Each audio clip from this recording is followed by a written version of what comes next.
तो mountain forest पे बात कर रहे थे हम कि एक जो होते हैं बर्फ वाले होते हैं और एक होते हैं जो हमारे साउथ के होते हैं।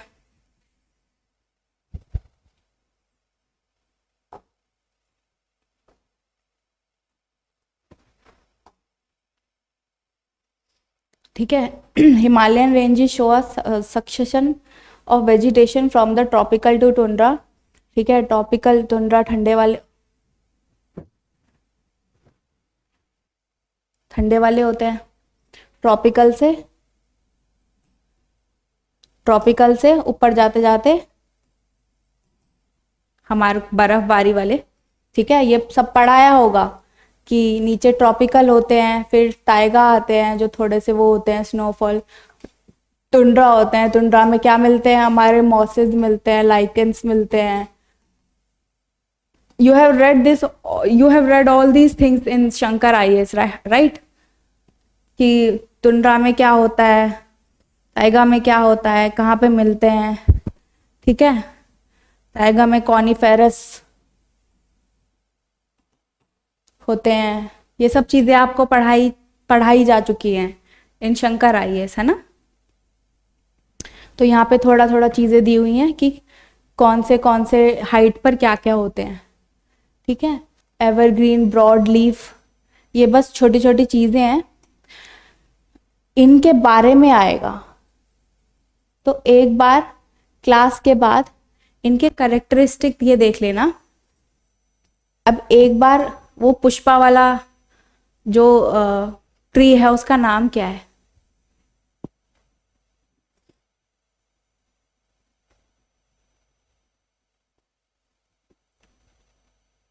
ठीक है,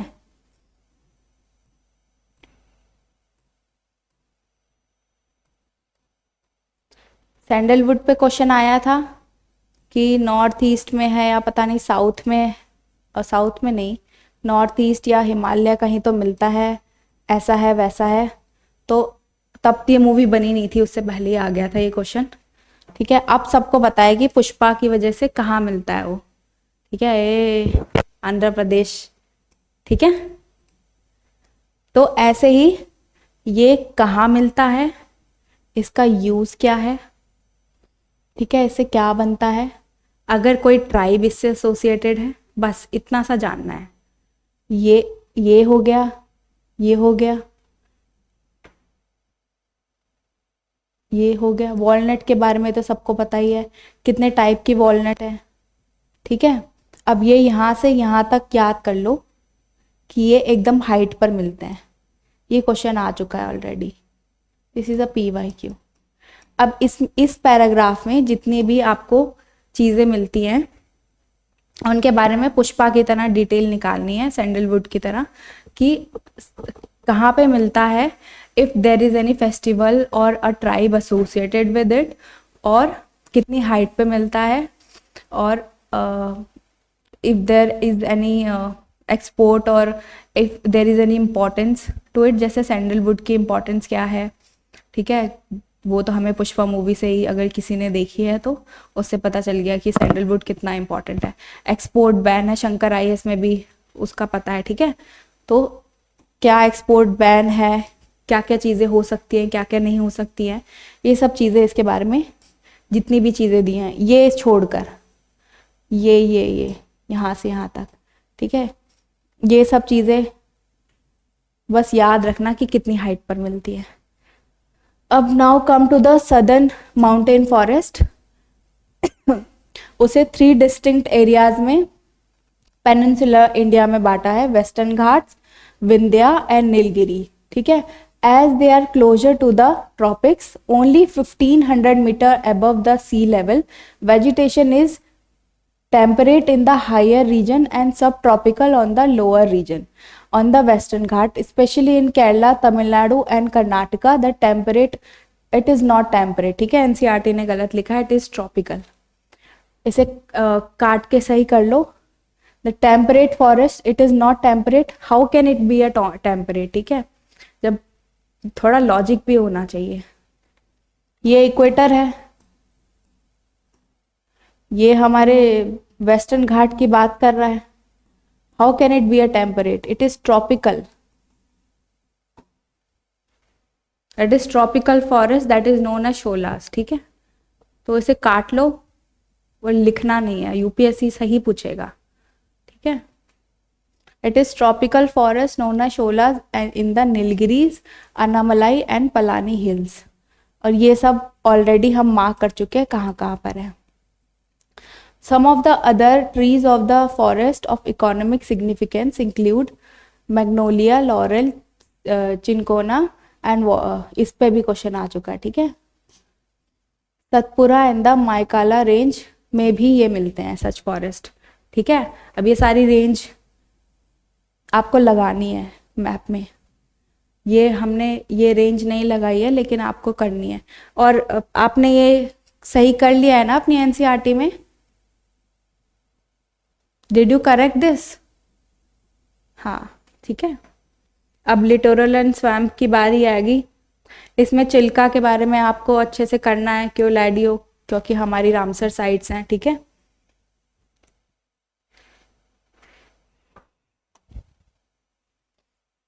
सोशल फॉरेस्ट्री, अब ये फॉरेस्ट कंजर्वेशन कैसे करेंगे, क्या करेंगे, मैंने आपको ऑलरेडी बताया कि फॉरेस्ट रिपोर्ट जो आएगी उसको आपको फॉरेस्ट रिपोर्ट को अच्छे से पढ़ना है, और फॉरेस्ट रिपोर्ट में करना है कौन सा किसका कितनी परसेंटेज है, कितना इंक्रीज हुआ, कितना क्या डिक्रीज हुआ, मैंग्रोव्स के बारे में अच्छे से करना है। जो लेटेस्ट फॉरेस्ट रिपोर्ट आएगी उसको पढ़ना है, इसको आप यू कैन अवॉइड, ठीक है। Then come to the social forestry, कैसे मैनेज होती है, क्या होती है, उसके बारे में है, कितने टाइप की होती है। Urban forestry, rural forestry and farm forestry. Urban forestry वही कि पैचेज में रोड्स के, ब्रिज के साइड साइड में लगा दिया। रूरल फॉरेस्ट्री में agro forestry and community forestry आती है।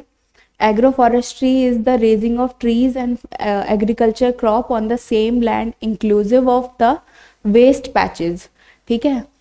Altering the simultaneous production of food, fodder, fuel, timber etcetera etcetera. Community forestry में कम्युनिटी लैंड पे होएगा और वो पूरी कम्युनिटी को बेनिफिट देगा। देन फार्म फॉरेस्ट्री में अपने ही फार्म पे, शेड्स पे, शेड जैसे काउ शेड वगैरह है, या ट्रीज अपने फार्म पे लगा दिए, वो शेडिंग भी दे रहे हैं हमारी क्रॉप्स को, तो वो एज अ रेम्यूनरेशन भी दे रहा है और नॉन रेम्यूनरेशन का भी काम कर रहा है, हमारी क्रॉप्स को भी सेव कर रहे हैं, और इन केस ऑफ फेलियर वो एक्स्ट्रा इनकम का भी, या फिर फेलियर के टाइम पर एक सोर्स ऑफ इनकम का भी काम कर रहे हैं, ठीक है। तो ये उसके कुछ कुछ चीज़ें हैं।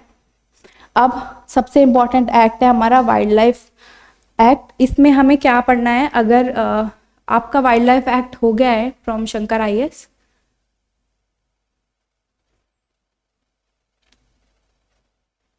Please answer fast, we have to finish this.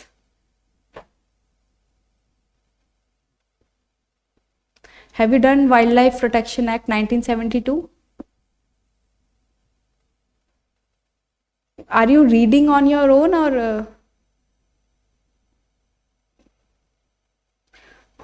Okay, so देखो वैसे तो complete होगा,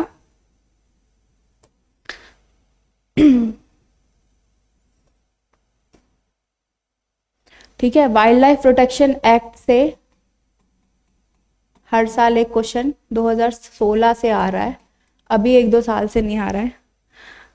अभी वो इसलिए भी इम्पोर्टेंट है क्योंकि अभी वो अमेंड हुआ है रिसेंटली, और अब सिर्फ 4 चैप्टर रह गए हैं उसमें, है ना। इसमें क्या चीज़ें इंपॉर्टेंट है, व्हाट यू नीड टू सी, इसमें कितनी चीज़ें अंदर आई हैं, जू कौन सी, जैसे टाइगर अथॉरिटी किसके अंदर है, कौन से एक्ट किसके अंदर से है। जैसे मैंने आपको बताया था एक प्रोटेक्टेड फॉरेस्ट और रिजर्व फॉरेस्ट एक्ट 1980 है, ऐसे ही इसके अंदर बहुत सारी अथॉरिटीज बनी है। National tiger authority, wild life tiger something something, एक को तो PM ही हेड करते हैं, ठीक है। एक वो है वाइल्ड लाइफ समथिंग समथिंग, जिसको जो टाइगर पे पूरे के पूरे फैसले लेते हैं। तो वो जितनी भी authority wild life protection act के अंदर बनी है ना, उसका एक ऊपर लिखो वाइल्ड लाइफ प्रोटेक्शन एक्ट 1972, और नीचे ऐसे एक चार्ट बनाओ शंकर IAS में आफ्टर द चैप्टर। और यहाँ पे कुछ कुछ अमेंडमेंट हुई होगी, 1991 में हुई होगी, 2003 में हुई होगी, और कौन से अथॉरिटी उसके अंदर बनी है वो सब लिखो। ये सब चीज़ें भी एग्जाम में आती हैं, and you should know about this act. ठीक है, और अब चैप्टर पुराना ही दिया हुआ है, किसी भी मैगजीन से या गवर्नमेंट की साइट से उठा लो कि वो कौन से 4 पार्ट है। ठीक है, 4 में शायद से साइट दिया हुआ है। अब उन्होंने वर्मिन वाला एक चैप्टर जो था 6th वो हटा ही दिया है। अब सिर्फ 2 शेड्यूल हैं, जिसमें एनिमल स्पीशीज है, 3rd में प्लांट है, और 4th में साइट्स है। ठीक है, तो ये सब चीज़ें आपको पढ़नी है वाइल्ड लाइफ प्रोटेक्शन एक्ट में। ये चीज़ पढ़ने के बाद एक बार ये ज़रूर बना लेना। तो ये आपको पता होना चाहिए, यहाँ पे दिया हुआ है नेशनल पार्क जैसे इसके अंदर है, वाइल्ड लाइफ सेंचुरीज इसके अंदर है, बायोस्फीयर रिजर्व का अलग से है, वो इसके अंदर नहीं है। ठीक है, जू इसके अंदर है।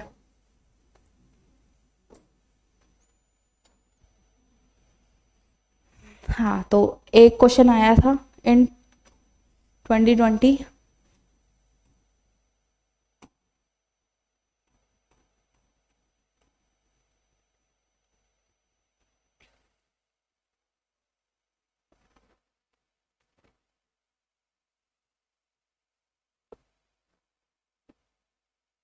इसमें नहीं है, पर दे आस्क कि ये कोई नेशनल पार्क है, अभी मैं उस नेशनल पार्क का नाम बोल रही हूँ, वो कौन सी डिस्ट्रिक्ट के अंदर आता है।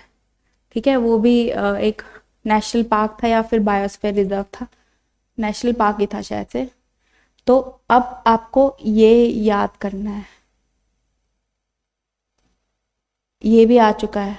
ठीक है, 2014 में इट्स अ PYQ, 2014 में 15 में ये सब आता था। मैच द फॉलोइंग, कि जो नौकरक है वो गारो के अंदर है। ठीक है, नौकरक गारो के अंदर है। ठीक है, नंदा देवी पिथौरागढ़ के अंदर है। ये सब चीज़ें आती थी, तो ये सब चीज़ें आपको एक बार आप देखना। ठीक है, उसके बाद कुछ सालों बाद 2020 में आया था फिर।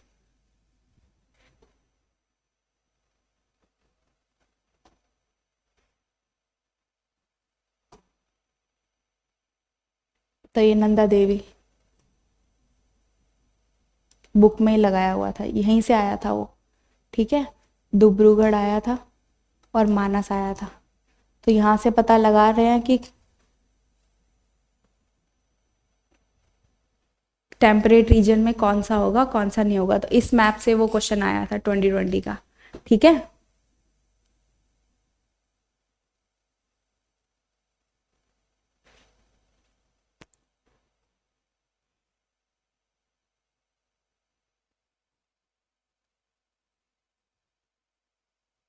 अब ये वाला चैप्टर NCERT ने पता नहीं क्यों हटा दिया, बट मुझे लगता है कि ये चैप्टर रीसेंट टाइम में बहुत इंपॉर्टेंट हो गया है। बहुत फ्रीक्वेंटली क्वेश्चंस इस पर आते हैं। ठीक है, जब आप शंकर IAS करोगे तब आप सॉइल के बारे में डिटेल में पढ़ोगे। सॉइल क्या है, रॉक डेब्रीज और ऑर्गेनिक मैटर से मिलके बनती है। You can see from here, soil is a mixture of rock debris and etcetera. Then you will see different horizons. ठीक है, टॉप लेयर क्या है, पेरेंट रॉक्स क्या होती है। You will see all these things in Shankar IAS also, where you will see a diagram. They'll show you this is a parent rock, this is B or C. They'll not ask you all these things कि parent rock क्या होती है, A क्या होती है, B क्या होती है, just for some sense कि ऐसा कुछ होता है, कि ये टॉप लेयर होती है, उसमें लीचिंग होती है, ये होती है, तो उसकी कुछ चीज़ें यहाँ चली जाती है। ठीक है, the main part is 2 type की होती है, हमने ऑलरेडी ये भी पढ़ा हुआ है। एक को बोलते हैं उर्वारा, आपकी NCERT में ये वाला चैप्टर है।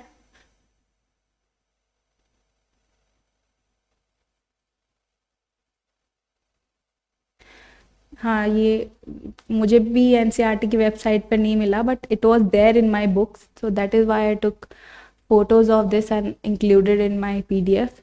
I'll send you in the group, so don't worry, okay?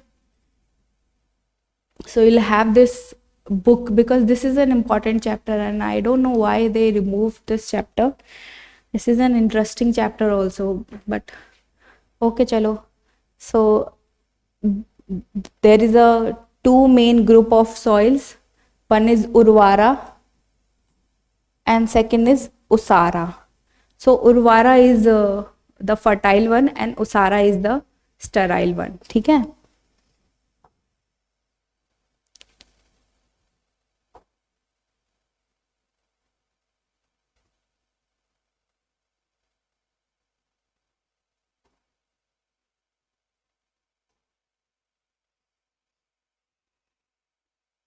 So they have given, I don't know if you can see all these things, but here you can see the forest type. Okay, so this is the Ganga region or the Yamuna region. This is the region of alluvial. हमने पढ़ा था ना कि alluvial deposit होता है, fine particles लाती है. So this is the alluvial soil. Okay, and then red and yellow soil, ये हम पढ़ेंगे क्या होती है. ठीक है, अभी हम ये वाला, हम जब 11th के शुरू के चैप्टर पढ़ रहे थे तो हम पढ़ रहे थे कि वॉल्केनिक फिशर से ब्लैक सॉइल बनती है. ठीक है, जिसे हम रेगूर सॉइल भी बोलते हैं. और ये ये क्वेश्चन आया था हमारा, अभी बड़ा रिसेंटली आया है 2021 में. ठीक है, कि कौन सी सॉइल नॉर्थ वेस्टर्न रीजन में कौन सा है. So this is black soil. ठीक है, यहाँ पे बहुत ज़्यादा बारिश होती है वेस्टर्न घाट में. सो दिस इज लेटेराइट सॉइल. ठीक है, इतने हिस्से में. यहाँ पे भी मेघालय में बहुत बारिश होती है. So this is also laterite soil. ठीक है, यहाँ पे बिल्कुल नहीं होती है तो दिस इज एरिड सॉइल. ठीक है, जब मैं इस पीडीएफ को आपको भेजूंगी तब इसे डिटेल में पढ़ना, थोड़ी क्लियर होगी.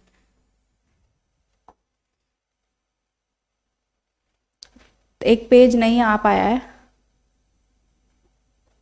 जिसमें एलुवियल सॉइल और ब्लैक सॉइल की थोड़ी सी डिस्क्रिप्शन थी, बट कोई बात नहीं, उसमें हम पढ़ लेते हैं. मैं बता देती हूँ आपको कि क्या था.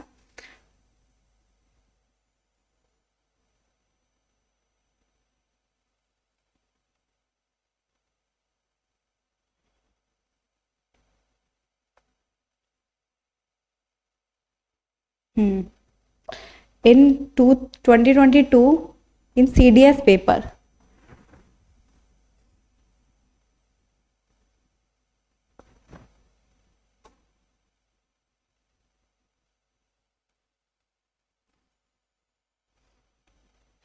they ask about a type of soil in septi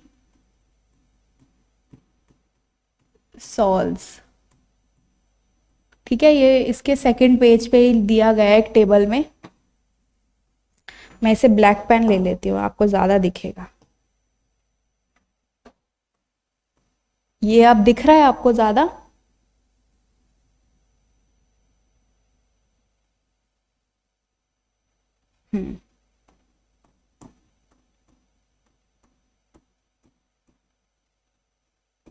ठीक है, अब इसकी कोई डिस्क्रिप्शन नहीं है, ये बस एक आई कार्ड ने क्लासिफाई किया है type of soil in India according to the USDA soil taxonomy. ठीक है, द ऑर्डर दिया गया है, डिफरेंट टाइप ऑफ सॉइल्स हैं, 7 टाइप ऑफ सॉइल्स हैं, बेसिकली 6 टाइप्स हैं, और उनका एरिया दिया है और परसेंटेज की कितनी है. So this is the major type of soil in India. इसके कैरेक्टरिस्टिक नहीं दिया है, बट इसमें सबसे ज़्यादा एलुवियल और काइंड ऑफ मिक्सचर है. सो अगर क्वेश्चन आता है in UPSC, inceptisol, Molly sol,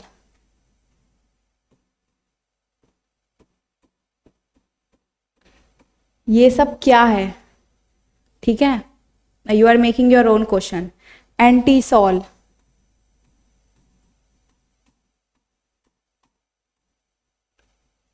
so what are these things? So these are the soil type.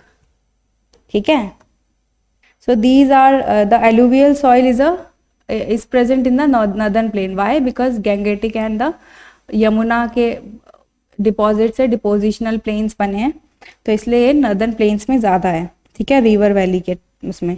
These are rich in potash but they are poor in phosphorus. These are the sandy loam और clayey type. ठीक है, तो लोम content इसमें ज़्यादा है।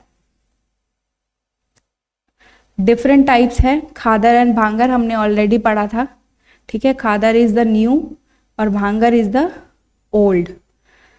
ठीक है, इसे एज की टाइप से भी जाना जाता है। ये ऑलरेडी सीडीएस का क्वेश्चन है कि एक ऐसी सॉइल का नाम बताओ, मतलब ये कौन सी टाइप की सॉइल है जिसे करेक्टरिस्टिक दिए थे बहुत ज़्यादा ब्लैक सॉइल से, और उससे थे कि क्लेई कंटेंट भी है उसमें, उसमें पोटैश है लेकिन उसमें फॉस्फोरस नहीं है। ब्लैक सॉइल में भी फॉस्फोरस नहीं था। तो उस वो जो है एज से जानी जाती है, तो एज से एक ही सॉइल जानी जाती है, वो है एलुवियल सॉइल। ठीक है, सो ब्लैक सॉइल का अब कुछ चीज़ें बता रही जो डेक्कन प्लेट्यू में मिलती है, महाराष्ट्र, मध्य प्रदेश, गुजरात, आंध्र प्रदेश। ठीक है, these are rich in iron. Why iron? Because volcanic eruption है, so these are good in iron, aluminium. ठीक है,